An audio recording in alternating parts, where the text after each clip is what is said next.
પહેલો પ્રશ્ન આમ તો બોલ દિલ્હી તું ક્યાં કહેતી હીનો છે અને દિલ્હીનો જવાબ મોટાભાગના એક્ઝિટ પોલમાં ભારતીય જનતા પાર્ટી તરફ છે।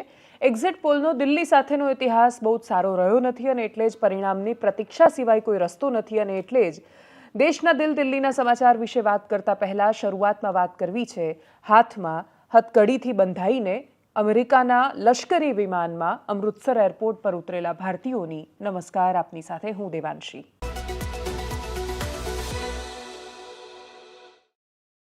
વીઘો બે વીઘો વેચીને, બેંકમાંથી લોન લઈને, અડોશ પડોશ સાથે પૈસા ઉછીના લઈને વિદેશમાં રહેલા કોઈક માણસો મદદ કરશે, સ્ટોરમાં નોકરી અપાવી દેશે, એમના પેટ્રોલ પંપ છે ત્યાં નોકરીએ રાખી દેશે, એમની મોટેલ છે ત્યાં નોકરીએ રાખી દેશે, એવી અપેક્ષા સાથે જંગલો પાર કરીને ચાલતા સતત ગોળીબારીના ડરની વચ્ચે, આક્રમણના ડરની વચ્ચે પેલા એવા એજન્ટ કે જે ત્યાં પહોંચ્યા પછી કન્ફર્મ કરાવે કે પહોંચી ગયો અને પછી અહીંયાથી પરિવાર પૈસા નાખે, એવા એજન્ટોના ભરોસે જે લોકો ગેરકાયદેસર રીતે અમેરિકામાં ઘૂસ્યા હતા, અમેરિકાએ એમાંથી બહુ જ નાના હિસ્સાને પરત ભારત મોકલ્યા છે।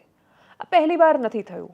આવી તસવીરો આની પહેલા પણ સામે આવી છે, પણ એ વખતે આ પ્રકારની ઇમિગ્રેશન પોલિસી અને આવું થવાનું જ છે અને સતત થવાનું છે આટલી ચર્ચામાં નહોતું। અમેરિકાના પણ યુએસના ડિપાર્ટમેન્ટને એમની સેનાને ખર્ચો આવે છે એટલું મોટું વિમાન જહાજ લઈને એમને અહીંયા મોકલવાનું, અને છતાંય સરકારે 6 કરોડ રૂપિયાનો ખર્ચો કરીને અહીંયા માણસોને પરત ભારત મોકલ્યા છે। સૌથી વધારે હરિયાણા, ગુજરાત અને પંજાબના લોકો છે, 33 અને 30। ગુજરાતના 33 ગુજરાતીઓ અહીંયા આવે એની પહેલાં એમની યાદી સામે આવી ગઈ અને યાદી સામે આવે એટલે તરત જ બધા જ લોકો પરિવાર સાથે પહોંચ્યા, પણ એ પરિવાર કે નામમાં વિશેષ પડવા જેવું નથી।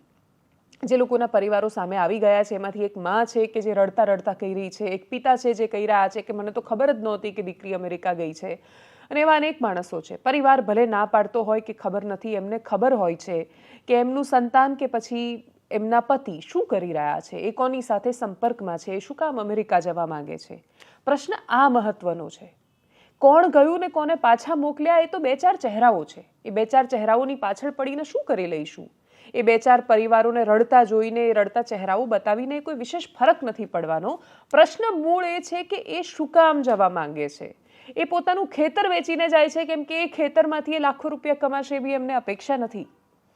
એ ખેડૂત છે અને એ ખેડૂત જો પોતાના ખેતર વેચીને એવું માનતો જ નથી કે એ ખેતરમાંથી આખી જિંદગી ખેતી કર્યા કરશે ને તો એ ક્યારેય 2 પાંદડે થવાનું છે, એટલે એ ખેતર વેચે છે। એને સમૃદ્ધિની તક નથી દેખાતી એટલા માટે એ જઈ રહ્યા છે। દરેક છોકરાઓ નથી યુવાન કે યુવાનોને મોકલી દીધા અને બસ છોકરી નથી મળતી, એ બહુ મોટી સમસ્યા છે। છોકરી મળે છે અમેરિકા જઈએ તો એ પણ હકીકત છે, પણ છતાંય એ એકમાત્ર હકીકત નથી કે જે ભારતીયોને અમેરિકા તરફ ખેંચી રહી છે। ઘણા બધા કારણો જવાબદાર છે। ઘણા બધા લોકો એમને સહાનુભૂતિની જેમ નથી જોઈ રહ્યા, એવો તર્ક પણ અપાઈ રહ્યો છે કે ભારતમાં આવેલા ઘૂસણખોરો છે એમની સામે આપણે ક્યાં સહાનુભૂતિથી જોઈએ છીએ, એમની સામે આપણે નથી જોતા, પણ સંભવતઃ એમને જ્યારે મોકલવામાં આવે છે ત્યારે એમના દેશના માણસો કે એમના પરિવારના માણસો તો સહાનુભૂતિથી જોવાના છે, અને એટલે જ આપણી આસપાસ પરત આવી રહેલા માણસો છે એ સપના સાથે ગયા હતા, અમેરિકન સપના સાથે। એ સપના એમના સાકાર નથી થઈ શક્યા અને એટલા જ માટે પાછા આવ્યા છે।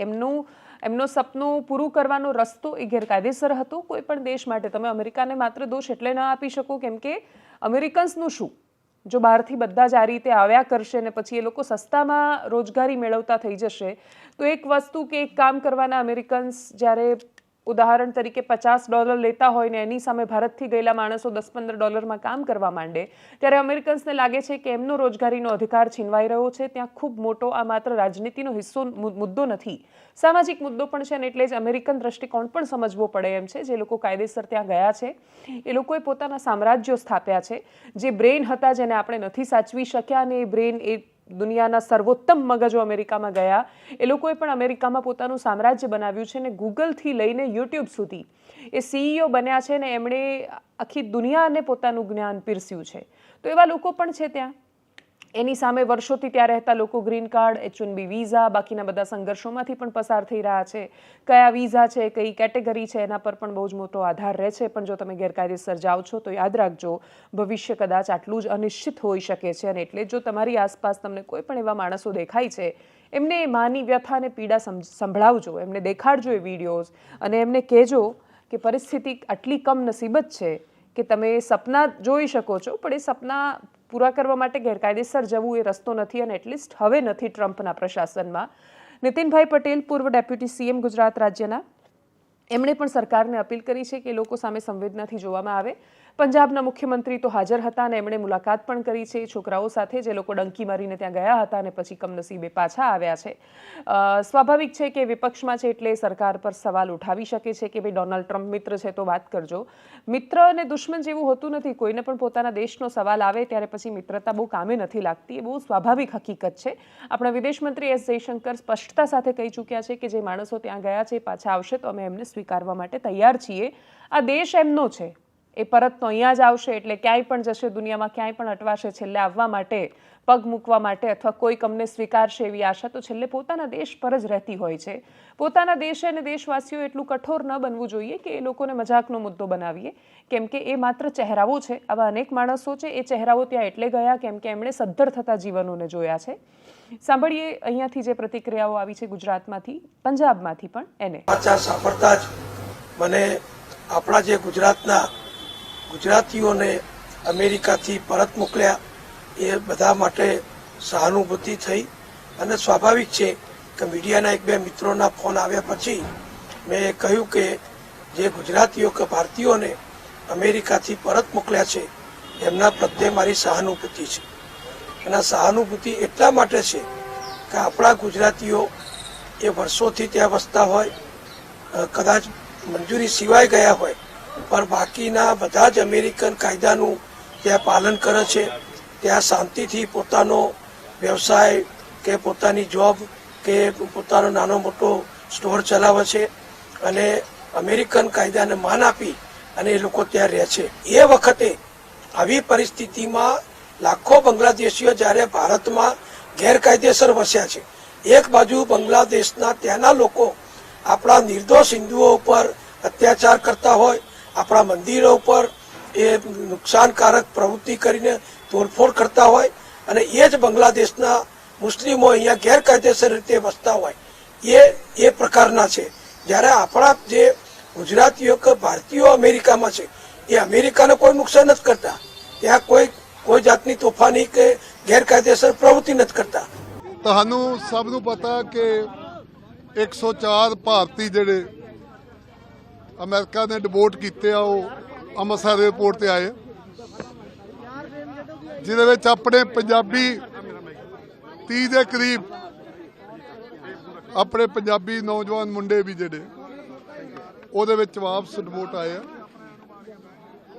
ਪਹਿਲੀ ਗੱਲ ਤੇ ਇਹ ਹੈ ਕਿ ਸਾਰੇ ਤੰਦਰੁਸਤ ਨੇ, ਸਾਰੇ ਠੀਕ ਠਾਕ ਨੇ, ਵਧੀਆ ਨੇ.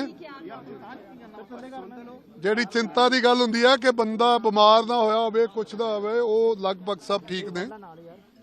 ਉੱਦਾਂ ਠੀਕ ਹੈ, ਲੰਬਾ ਸਫ਼ਰ ਸੀਗਾ, ਥੱਕੇ ਆ, ਪਰ ਉਹ ਠੀਕ ਨੇ.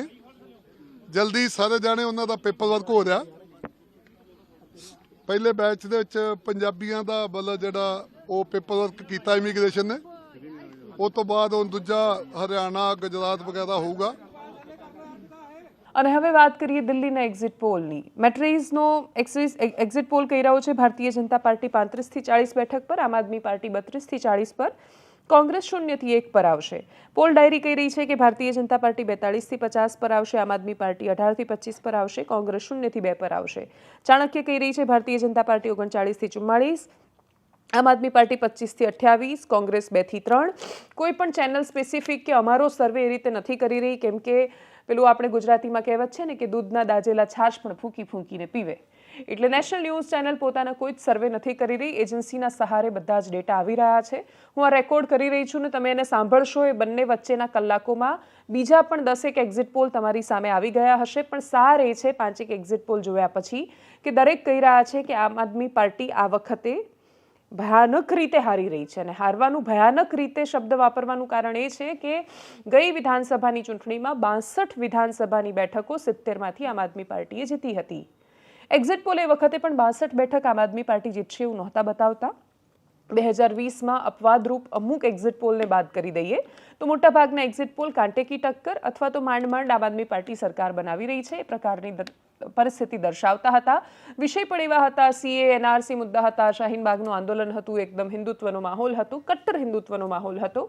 પણ એ બધામાં આમ આદમી પાર્ટી નીકળી ગઈ, અને માત્ર નીકળી ન ગઈ, 70માંથી 62 બેઠકો લાવી. એની પહેલાંની ચૂંટણીમાં આમ આદમી પાર્ટીને 67 બેઠકો હતી 70માંથી. ભારતીય જનતા પાર્ટી 3 થી 8 પર પહોંચી અને 8 પરથી સરકાર પર પહોંચવું એ ખૂબ કપરું હોવા છતાં એક મંત્રી જ્યારે તમારી એક વિધાનસભા સંભાળતા હોય એટલે એવા મંત્રીઓ અથવા એવા ચહેરાઓ, ભૂપેન્દ્ર યાદવ જેવા ચહેરાઓ કે જે માત્ર એક નહીં, એક સાથે ઘણી બધી વાર 2-3 રાજ્યના પ્રભારી હોય છે, એટલે 2-3 રાજ્ય સંભાળી શકે અને દેશની પણ જવાબદારી સંભાળી શકે એવા નેતાઓ એક વિધાનસભા સીટની જવાબદારીઓ સંભાળતા હોય ત્યારે ભારતીય જનતા પાર્ટીએ કેટલી મહેનત કરી છે દિલ્હી જીતવા માટે એ આપણને સ્પષ્ટ રીતે સમજાતું હોય છે. દિલ્હીના કિસ્સામાં એક્ઝિટ પોલ સાચા નથી પડ્યા બહુ વિશેષ, પરંતુ આ વખતની પરિસ્થિતિ છે જે ગ્રાઉન્ડ પર શું છે તો આમ આદમી પાર્ટી અને ભારતીય જનતા પાર્ટીના નેતાઓને બહુ સારી રીતે ખબર હશે, જનતાને ખબર હશે. 8મી તારીખે પરિણામ સુધીની પ્રતીક્ષા કરવાની છે. સાંજે 6 વાગ્યા સુધીમાં 57.70% વોટિંગ થયું હતું અને જે 60% ક્રોસ કરી લેશે, કેમ કે જે લોકો કતારમાં લાગ્યા હોય, બાકીના કેલ્ક્યુલેશન્સમાં ભૂલ હોય, એ કરેક્શન થતાં 2-3% વોટિંગ વધી જ જતું હોય છે. અને એટલે જ એક્ઝિટ પોલ પર પ્રતિક્રિયાઓ જે સામે આવી, કરીએ એના પર નજર. दिल्ली के एग्जिट पोल ने जितने भी एग्जिट पोल आए हैं भारतीय जनता पार्टी की बढ़त दिखाई है. हम पहले दिन से कह रहे थे दिल्ली में भारतीय जनता पार्टी इस बार सरकार बनाएगी. नरेंद्र मोदी जी की गारंटी काम आई, कार्यकर्ताओं की मेहनत काम आई. केजरीवाल की 11 साल का कुशासन लोगों ने ध्वस्त कर दिया है और मैं दिल्ली की जनता को बधाई देना चाहता हूं कि भारतीय जनता पार्टी 8 तारीख को दिल्ली में सरकार बना. અને છેલ્લી વાત રાજ્યમાં શરૂ થયેલા પાટીદાર પોલિટિક્સ પર. જયેશ રાદડિયા વર્સિસ નરેશ પટેલ. આ જંગ જાણે સામાન્ય હોય એમ જયેશ રાદડિયાએ નામ પણ નહોતું લીધું અને છતાં એ બધા જ નિશાનો ગયા નરેશ પટેલ તરફ. ખોડલધામના સમર્થકો, નરેશ પટેલને ચાહવાવાળા, એમણે એ નિશાન પોતાના પર લીધા પણ ખરા. ભલે એમણે નામ ન લીધું હોય પણ ઈશારો એ જ છે, કોઈ પણ માણસ સમજી શકે એટલું સરળ હતું એ. પણ એના પછી જે રાજનીતિમાં થયું એ બહુ રસપ્રદ છે. સ્થાનિક સ્વરાજ્યની ચૂંટણીઓ શરૂ થવી, જેતપુરમાં ટિકિટ વહેંચણીમાં જયેશ રાદડિયાના એકદમ નજીકના અને સમર્થકોને ટિકિટ ન મળવી, પ્રશાંત કોરાટનું આ રીતે ચર્ચામાં આવવું.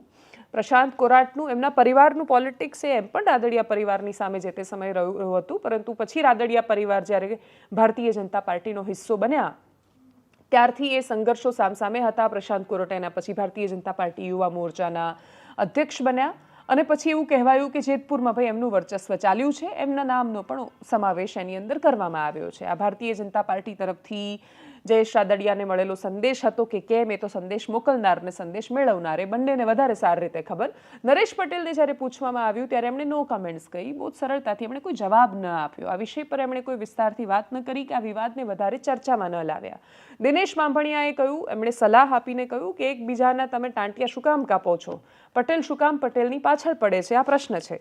જો કે દરેક સમાજના કોઈ પણ રેન્ડમ સમાજ, કોઈ પણ સમાજ તમે ઉઠાવીને લઈ લો ને એ સમાજના માણસને પૂછો કે તમારા સમાજનું પોલિટિક્સ કેમ એટલું પાવરફુલ નથી, તો એ કહેશે ભાઈ અમારા જ સમાજના માણસોને એકબીજાના ટાંટિયા કાપતા હોય છે. દરેક સમાજને એવું લાગે છે કે એમનો જ સમાજ સંગઠિત નથી, એકતા નથી એમનામાં, બાકીની સમસ્યાઓ છે.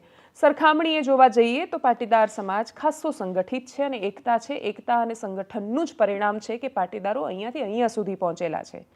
એ હજારો પાટીદારો છે કે જે વિદેશોમાં એકબીજાએ સાચવી લીધા અને મોટા બનાવ્યા એકબીજાને. અને એટલે જ એ પટેલની ખાસિયત રહી છે કે હાથ આપવો અને પછી હાથ ખેંચીને એને પણ લઈને આવવા બહાર. હવે જો એ એકતા ઘટી છે કે સંગઠન શક્તિ નબળી પડી છે તો એનો જવાબ પાટીદાર નેતાઓ પાસે હોઈ શકે કે શું 2015 પછીની આ પરિસ્થિતિ છે કે કેમ. શું કહ્યું દિનેશ બાંભણિયાએ, નરેશ પટેલ શું કહી રહ્યા છે, સાંભળીએ. માના પ્રાગટ્યા દિવસે આજે ખોડલધામ યુવા સમિતિએ કન્વીનર મીટ સાથે સાથે ધ્વજારોહણનો કાર્યક્રમ રાખ્યો છે. આ તમામ યુવાનોને મારા લાખ અભિનંદન પાઠવું છું. ઘણા હકારાત્મક કાર્યોમાં યુવાનો જોડાના છે અને આખા ગુજરાતની અંદર દરેક યુવાનને સાચો માર્ગ, સાચી દિશા મળે એના માટે તત્પર છે અને ખૂબ સારું કામ કરી રહ્યા છે. આભાર. જયેશભાઈનો એવો આરોપ છે કે જો સમાજને પૂછીને રાજકારણ ન કરવું જોઈએ, સીધું જ રાજનીતિની અંદર આવવું જોઈએ, મારું તીર સીધું જ નિશાન આવવું પડશે, આમને લઈને શું કહેશો? નો કોમેન્ટ, થેન્ક યુ. રાજકીય નેતાઓ છે એમને કોઈને કોઈ હાથો બનાવીને ઇન્ટરનલી ઝઘડાઓ સાથેનું સમાજનું એક વિભાજન થતું હોય એવું લાગી રહ્યું છે. સમાજના લોકોને એક વિનંતી કરી છે કે આની મધ્યસ્થી થાય, કારણ કે દરેક જિલ્લા અને તાલુકામાં પાટીદાર સમાજના જે આગેવાનો છે એમને એક જ પક્ષના અથવા અન્ય પક્ષના લોકો તરફથી પરંતુ પાટીદાર વર્સિસ પાટીદારનો જે ચાલી રહ્યું છે છેલ્લા 1.5-2 મહિનાથી, એમાં એને લઈને મારું આ કોમેન્ટ છે. આમાં કોને ઇન્ટરેસ્ટ છે, કોને ફાયદો છે અને કોણ આ કરાવી રહ્યું છે, એ પણ એક ચિંતાનો ખૂબ મોટો વિષય છે. જયેશ રાદડિયાએ જે ટિપ્પણી કરી તેના વિષય પર કહી રહ્યા છો કે 1.5 મહિનાથી જે ચાલી રહ્યું છે? જી, હું જયેશભાઈ રાદડિયા અને પ્રશાંત કોરટના ઝઘડા વિશે પણ કહી રહ્યો છું, કૌશિકભાઈ અને નારાયણભાઈ કાછડિયાના ઝઘડા વિશે પણ કહી રહ્યો છું, અને હાલમાં જે હાર્દિક પટેલને બદનામ કરવાનું જે ચાલી રહ્યું છે એમાં વરુણ પટેલ સાથે પણ જે બંનેની ફાઇટ છે, એ તમામ વિષયો પર હું કહી રહ્યો છું. એનાલિસિસમાં અત્યારે બસ આટલું. જો આપ અમને યુટ્યુબ પર જોઈ રહ્યા છો તો સબસ્ક્રાઇબ કરો, ફેસબુક પર જોઈ રહ્યા છો તો ફોલો કરો, અમારા વિડીયોને શેર કરો. સૌથી મહત્વની વાત, દેશ આપણા થકી બને છે. રસ્તા પર કચરો ન ફેંકીએ, ગંદો ન કરીએ, થૂંકીએ નહીં. કદાચ આનાથી પણ આપણે દેશને વધારે મદદરૂપ થઈ શકીએ છીએ. નમસ્કાર.